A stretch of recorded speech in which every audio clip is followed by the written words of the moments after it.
Welcome to Gyrlsense. I'm Maria del Carmen, your host. Today's guest is Barbara Baker.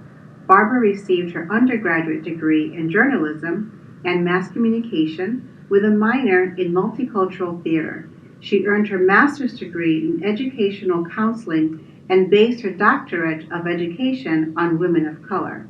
Barbara is also the writer, director, and producer of an upcoming short film called Ocean's Awakening. So, Barbara, welcome to the Gyrlsense family. Thank you. Such a pleasure to have you here. It's so great to be here with you. Thank you, Maria. Thank you. And first and foremost, I also want to thank you for traveling from out of state just to share your experience on my platform or this platform, our platform here. So I'm grateful for that. Oh, you're welcome. This is kind of home for me because I went to graduate school in Massachusetts, so Springfield's kind of home base. Yeah, there is. So we're only 15 minutes out, so there we go. Yes.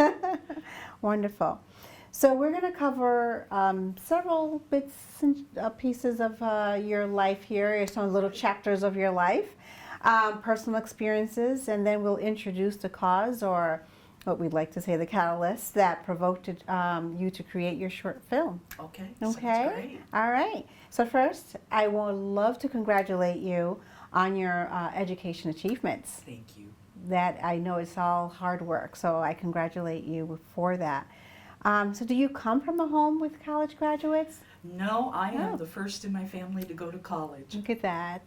First gen. Wonderful. Yes. First to get the bachelor's, first to get the master's, and first to get the doctorate. Oh my goodness. Congrats Yes. again. Unbelievable. So like who or what inspired you to break that cultural I will chain? credit my mom. Oh, okay. Good.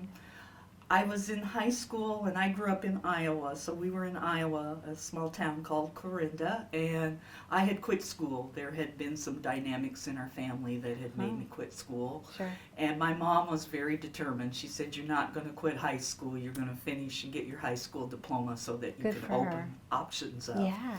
And so we relocated to Manhattan, Kansas, which is known as the Little Apple. Never knew that. Okay. I've got to look that up. Okay. And you got to go visit. It's a college town. Okay. And there's a military base nearby. But I finished high school there. Okay. And I did not plan to go to college. I went to work in a fast food restaurant. And I soon discovered that minimum wage would not let me get a car or get an apartment. Sure. So, and I was in an atmosphere where college students came in to the restaurant, and I'd see them studying, I'd see them going off to class, and I loved poetry. Poetry had always been a way for me to express myself. Yeah. So I started out, took one poetry class, and I had a wonderful, wonderful creative writing teacher that encouraged me to go forth. I still remember her name, Mary Kissel, and that got me started. She just really had lots of faith in me and supported me and said, "You need to be in college and you need to pursue your writing talents." So that's what got me started. But what a an inspiration or incentive first to see others studying, it perked your curiosity. Well, I kind of want to learn too. Like what are they doing and so forth. And you kind of like see yourself like, well, then I could, if they can do it, so can I, right? So that counts for surrounding yourself with the right people. Absolutely. Right? Wonderful. So how do you incorporate being the first gen in your daily life and in your professional life? It's a big to do. It's a big crown to carry. Yes, it is. Responsibility. It went with my professional career very much because as I was at Kansas State University, I went through TRIO programs, or Educational Opportunity Programs, which are for first-generation college students, also students who are identified as coming from low-income backgrounds. Sure. TRIO is a wonderful program. They provide tutoring, they provide academic and personal counseling. They get you connected to faculty members, and they help you explore what you want to study in college. introduce you to financial aid. My first job at Kansas State University was at the financial aid office. Okay. And so that helped me learn Yeah. what was available The to help language. pay for tuition, and Mhm. like you said, to learn the language of financial aid. Right. And so TRIO was a big part of my life. And when I finished my undergraduate, I went to work for TRIO programs. Oh, okay. And Dr. Butler said to me, she was with TRIO programs and multicultural affairs, she said, you should go on for your master's. Yeah. And I was saying, me? Really? I don't think so. I'm not smart enough. And, you know, she was saying, oh, you have a 3.0, you're doing well, you enjoy the college environment. And the master's degree that she targeted me toward helps professionals work on a college campus. It's called College Student Personnel Services. Okay. And so I went through that program, continued to work with TRIO as an academic service coordinator, and then my confidence was built as I started developing my professional career, and I decided I wanted to go for my doctorate degree. Had lived all my life in the Midwest, and I said it's time for me to challenge myself and move out of my comfort zone. So I applied at UMass Amherst, and there was some faculty members there that I wanted to study with in the language literacy and culture program. Okay. And I got accepted and relocated to Massachusetts. So that was my first experience out of the Midwest. Out of the Midwest, my goodness. But you know, while you were bringing me through your little journey there, your scholastic journey there, how important, I mean, teachers, mentors, big on my list, right? Because it was a teacher for me as well. And she's still my mentor, you know. So it's such a big part of my life. So I love to hear that, you know, still, you know, that it's happening, that still happens, and I hope that it's, well, it has happened to you, and that I hope that it's still happening today. Because like teachers and nurses and all those typical positions that women were in, you know, in the past, they went in it, I would say at the time, maybe because they were limited, right? But they poured their love into what they did from the heart, whether you were a teacher or a nurse or, you know, whatever other profession that falls under that for women those days. And it's a little sad today because we do have those that it's absolutely their passion to be in those fields. But there are many times that in those types of service fields, people are in it for it's a job. It's just to go to work, and the mentorship, that the responsibility outside of what they went to school for is not there. Is such lack. The bedside manners is such, it lacks in all types of environments. So I'm glad that they were there for you. Yes. And that puts us in this position where we do need to pay it forward.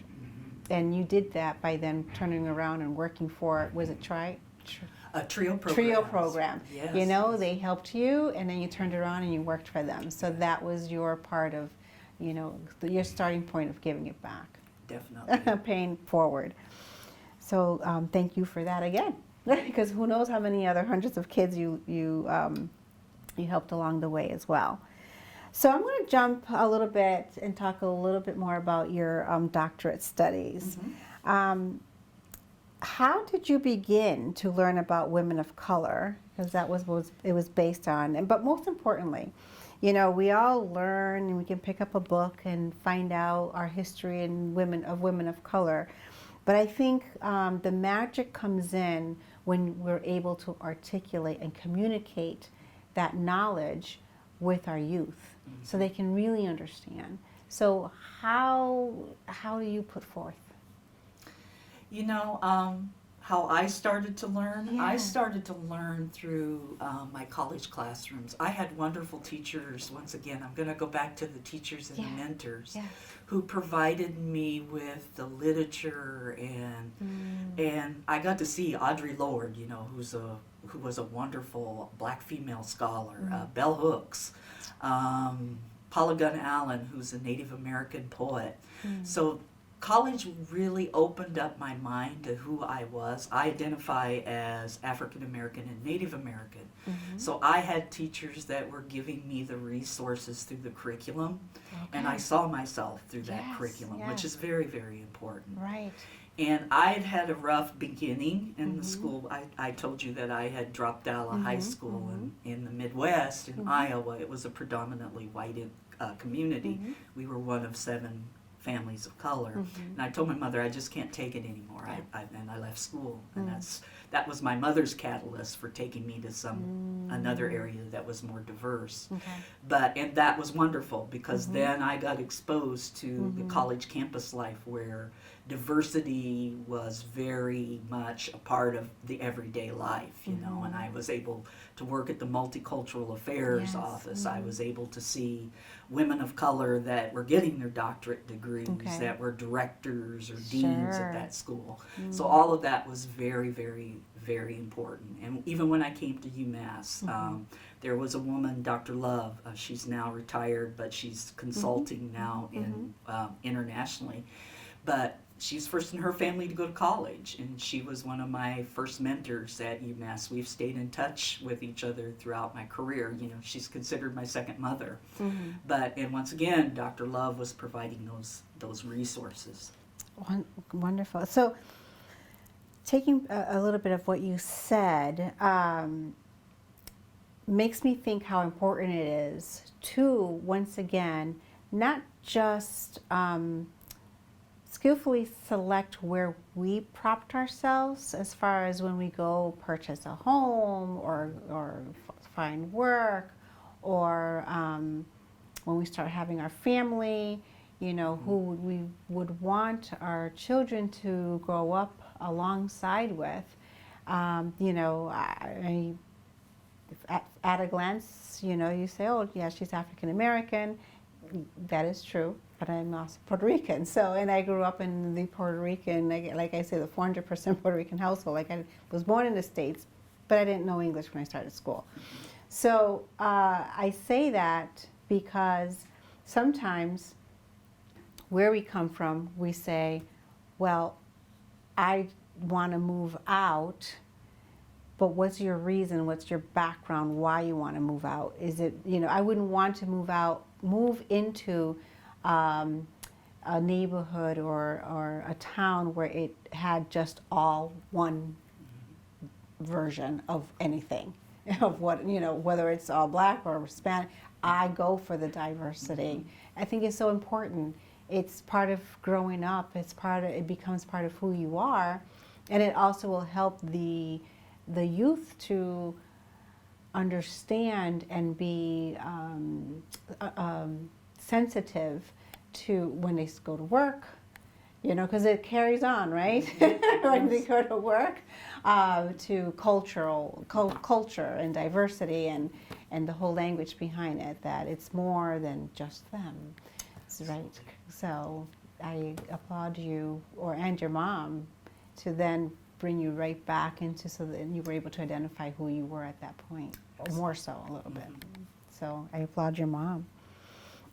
So you participated in and based your doctorate research on a theater group for women of color entitled Body Politics. Yes, yes. What is body politics? Body politics. Body politics is cultural and social myths that surround women of color that can be embedded into our educational mindset. It can be embedded in our institutions. Okay. That we may go in thinking, I want to give a really good example. We did some writing in that group called Loving the Skin I'm In, because one of the things that all of us have experienced is the demonization of our skin color. Yes. And so what we wanted to do as a part of that theater group is to respond from a liberation standpoint, that we love the skin that we're in. We love our hair. We love our eyes. We Sure. love, regardless of whether we identify as being slender or more, what do I want to say? Voluptuous. Yes, voluptuous. That's a great word. We're still beautiful. And so body politics is all those cultural and social myths that are out there that surround women, but in particular surround women of color. And also celebrating the intersectionality of identity. I may be Native American and African American, but I'm also a woman. I'm also a woman now who identifies with having a disability or survived a chronic illness. So we have the intersectionalities of different Sure. identities. We did a lot on gender and sexual expression, who we identify as, because we're more than just race. We're gender, we're sexual orientation, social class. So we talked about the multiple identities that we all have. And one of the wonderful things about body politics is that it utilized creativity to do that. It showed the creativity that all of us had. So we used written narrative, we put it to music, to dance. A lot of people, we did artwork, so that was part of the set. Sure. So it was a wonderful experience. I was in the first body politics at UMass Amherst, and it's still going on now. Wow. They okay. have developed a curriculum for it now, Okay. but this was the first one Sure. that was grassroots, yeah. and there was a core group of us that Mm-hmm. put it together. And I decided at that time I really wanted to do my dissertation on that group Oh my goodness. because it really fueled my soul Right. and who I was and who I wanted to be. And it was, I value freedom of expression, and it was a wonderful group to have that freedom of expression. Right. And it's almost sad that that was even needed.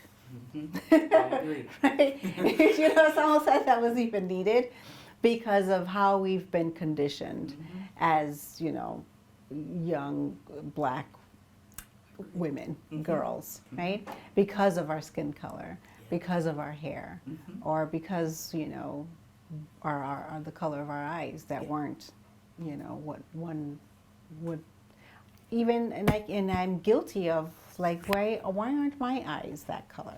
You know, I'm guilty of, well, why isn't my skin color of that shade, or why isn't my hair that way when I was younger? So it's shameful, you know, like, not shameful, but it's the level of ignorance and conditioning that was brought. And where did it come from? Was it TV? Was it others? Like, where did? Because even if you are raised in a town with just people that look like you, it still happens. So you wonder, like, why? Where is it seeping out of? Where am I getting the information from? Is it family? I mean, I don't know. You know, so it's almost like, so to have the program, which sounds absolutely great as a breakthrough for, you know, now young adult women. It's almost sad that we needed to even have it, but I need to look it up. It's just down not so far from where I am. Yes, and go see one of the performances. One of the performances. I have got to do this. Be on my calendar. So you mentioned you grew up in the Midwest, between Iowa and Kansas. I do hear plenty about the east side. I live in it, and the West Coast, and also about the South, of course. I have zero information about the Midwest, and I think you even touched upon it. Is how diverse is it? Not much, you said, or maybe, or It depends on where you're at. So you have Iowa, which Yes. tends to be less diverse because it's more of a regional area that's rural. You go into Kansas, and it depends on where you're at in Kansas. Kansas City, which I'm sure you probably have heard of, Kansas City, Missouri, Kansas City, Kansas. more diverse. Okay. It's like a Providence, so Okay. to speak. Okay. You have Wichita, that's like a Providence. Okay. You have Manhattan, Kansas, which is more of a college town, which is probably comparable to Amherst. Okay. And what brings the diversity into Manhattan is there's a military base there. I see. And there's also the college community that brings a lot of international students. Okay. So it just depends upon where you're Where at you're in at. the Midwest. But you Okay. have those peaks of very rural areas where there's not a lot of diversity. And then as you go out of those rural areas and you get in the more metropolitan areas, then you get the diversity. Okay. So did your creativity, did it start there, or did it blossom when you moved out? You know, it started in Iowa Okay. because I would sit down, and at the time I didn't know I was really writing poetry or I was journaling, but I would sit down and I would start writing. I had a very tragic incident in my family. My brother took his life. And sorry to so, hear that. and once again, that was due to the lack of a diversity and going through what men of color go through.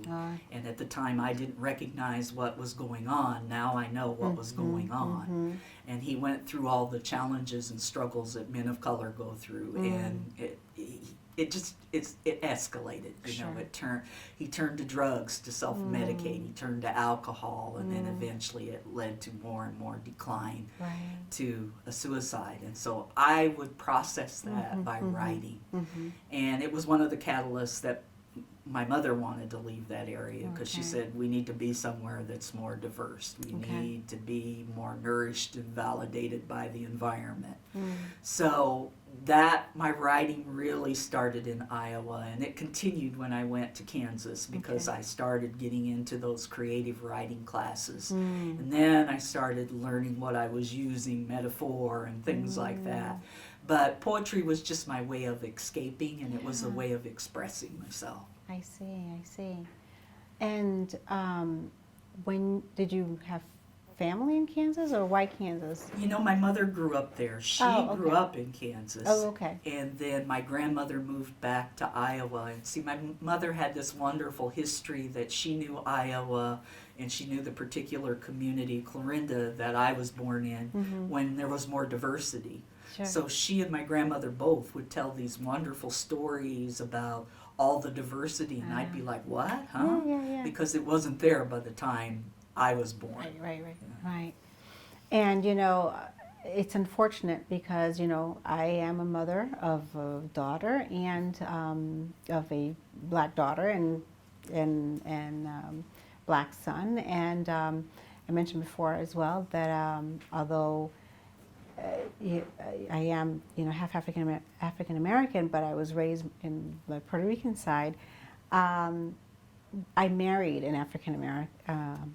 I'm married to an African American, and I remember when my son turned 13, where my husband gave him the talk, like the car talk, and I would like, why are you giving that talk to my son? I mean, that doesn't happen today. Even then, my ignorance, right?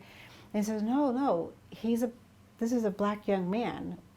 I have to give this talk. I'm like, that doesn't happen today. And then sure enough, you know, he gets his license and he's getting pulled over for, you know, just about anything. And it was during the period of time where many of the, and I love policemen, have them in my family, but there were many police brutality, I should say, going on. So that raised like, oh, what's happening? Like, and this is here. This isn't in Kansas. You know, so it must have been such a burden. It's such a burden. So, you know, I'm sorry for that, for your family. So, you also mentioned that a little bit about being a survivor. So let's dive a little bit into that personal chapter of yours regarding your health. So at some point of your busy life, right? As we all have, You were diagnosed with colon cancer? Yes. Okay, so tell me briefly where you were in your career, in your life. Where was it heading before, boop? You know, it was 2016. I relocated to Providence for a career Okay. and was all excited about that. The next year, 2017, I got established with a doctor, and just by accident, the doctor said, you know, you're over 50 now, you need to do your colonoscopy. And, you know, my mother had actually colon cancer at my age and survived it. She lived to be 87. And I hadn't thought anything about it, you know. And I was in the rush of life, like we all get. And I rescheduled the appointment a couple of times and was going to do it. I remember the appointment was in April and was going to do it that time, and the nurse said, well, if you do it this time, you're going to have to come back in and see the doctor again and get another referral. And I was just grumbling. I said, I've got a job, I just started, I don't want to do this. So I went, and I remember after it was over, sitting in the lobby or sitting in the recovery area. And my GI doctor was walking toward me, and he had this expression on his face, and I was like, what? And I remember kind of positioning myself in my chair.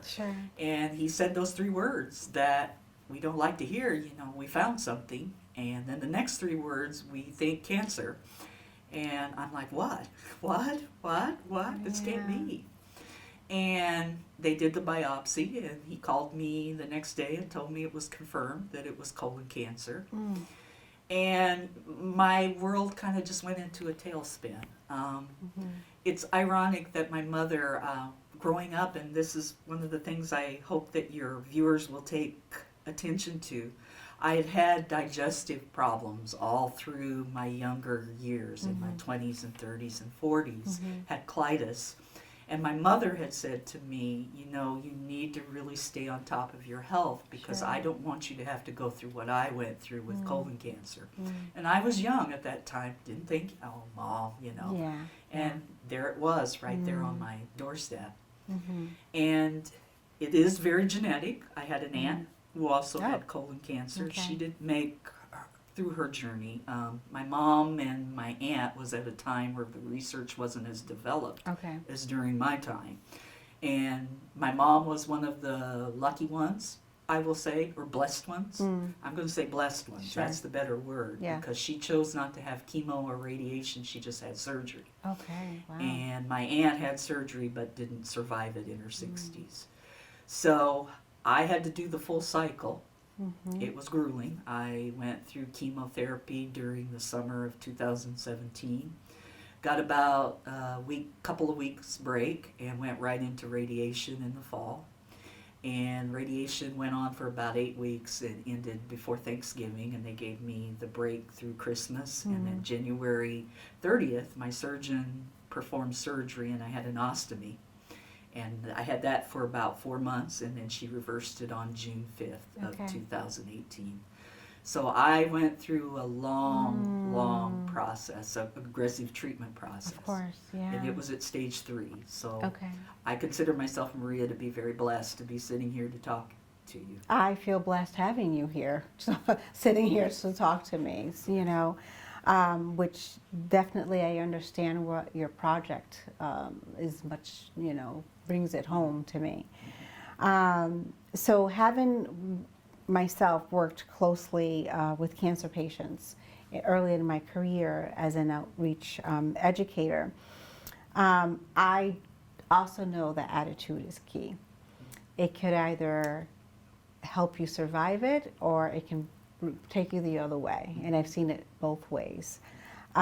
So what was your initial, I know the shock period, the shock is going to happen to everyone. Everyone's going to go through those phases.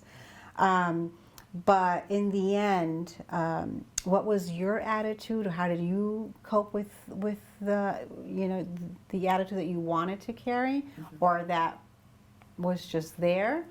And I also know that the burden is on you, on the individual, to care for the family or to help them not worry, which is really just not even why would someone think that? But that's how our brain works, right? So how was it for you and You know- your family? You know, for me, Maria, it was interesting because my immediate family, I'm at the stage of my life now where most of them that would be my elders have passed. Okay. And so I have cousins, but we're all over the United States. Okay. So, and I was in no condition where I could travel to see. anyone. So I had to kind of build that foundation right within, because I had just moved to Providence for a new Sure. career. And so I had, in my living room, I had a picture of my mom, because my mom was a survivor. She Yes. had it at the same age that I did, Yes. lived to be 87. So I Yeah. made sure I put that picture in my living room. I had lots of people, wonderful home health care aides that came in. And I'm not telling you about something else that happened during that time. I took a bad fall and broke my arm. Ah. And so there I was with my arm in a cast and an ostomy that I had to maneuver. But I had healthcare aides. I had doctors who continually, and I have to applaud my doctors, they continually said to me, Barbara, you're going to be the cure. Yeah. You're treatable. It's curable. And so they would remind me of Yes. that. And then I had friends at one point that did a meal train for me that brought in meals. Oh. But I had to, and I'm not going to lie to you, I had my bad days where Oh. I crashed. And you deserved. I mean, it was yours to have, you know? Absolutely. But you are now seeking to inspire other cancer patients and survivors in a form of education. Yes. But I want to jump right into your project right now, because all of this was a lead into your short film. Yes. So tell me about your short film and how does this past ties into your project? It's very connected because you were asking me what was my attitude and how I went through the journey. I started writing this film when I was in treatment. There you go. And so once again, I turned to my creative side to express what I was going through. And so I started developing the main character, Sapphire, about going through treatments, and she actually has colon cancer and what that was like. And then I created another character, Craig, who had a spouse who had breast cancer and what that was like from the caretaker perspective. So I was writing this all the time. I was going through treatment and surgery, even breaking the arm. I was doing the thing with the one hand. And so that's how it came to the full course of being a short film. Okay. And I shared it with a friend of mine who's a colon cancer survivor. And she's like, wow, this really touched my experience deeply too. Good. And she really encouraged me to kind of go forth with it. And it started as a play because my background's more in theater and playwriting. But then I decided that I want this to be something that's documented, something that, and it has a storyline where it can be it's a wonderful film. So I said, I'm going to do the fundraising and I'm going to make it a film. Because once it becomes a film, I see utilizing it to help do some discussions with survivors of cancer, but also people who may not understand the experience, to help them better understand what that experience is like. For both them and I'll tell you what, certainly the family members need it equally because they want to do so much, and that would be a great way to understand from both ends as well. And the film itself, I can see it being shown in support groups, various cancer centers, hospital settings, even school settings, university settings, you know, students, medical students, nursing students. So I congratulate you for that, because once again, here you are, taking your experience, packaging it up, you know, making good of it, and the millions, I'm sure, that eventually at one point it will help. And so how did you fundraise? And if someone wanted to donate and so forth, Right now, I'm in the process. I've Okay. just applied for a grant with the RISCA program in Rhode Island, Okay. which is the Art Council. But I have a website, Okay. and people can contact me through the website, Okay. or they can contact me via my email. Okay. And I can give them some details on how they can contribute to it. We do have the Rhode Island Black Film Festival that's coming up April 22nd. Okay. And we'll have a special promotional video as a part of that talks Sure. about Ocean's Awakening. Nice. So people can also, the film festival is going to be wonderful. Oh my God, wonderful. And contribute through that way. Important question. When is the release?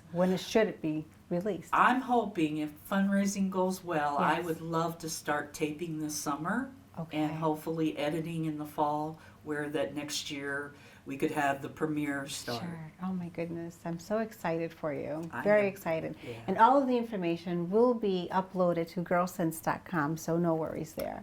All right. And I did go onto the website and I saw your little intro to the film. And already I was like, I need it now. Like, I want to watch it now. So watch and see. Barbara, thank you so much for coming on this platform, and welcome to the Gyrlsense family. I'm so Well, thank honored to you. have you. I'm happy to be a part of the family. We will have you back for your sequence or sequel, I should say, to the Excellent. movie or any other short All films. right. Thank you. I'm Maria del Carmen, your host. Visit Gyrlsense.com for information about our guests. Join us again for more Gyrlsense.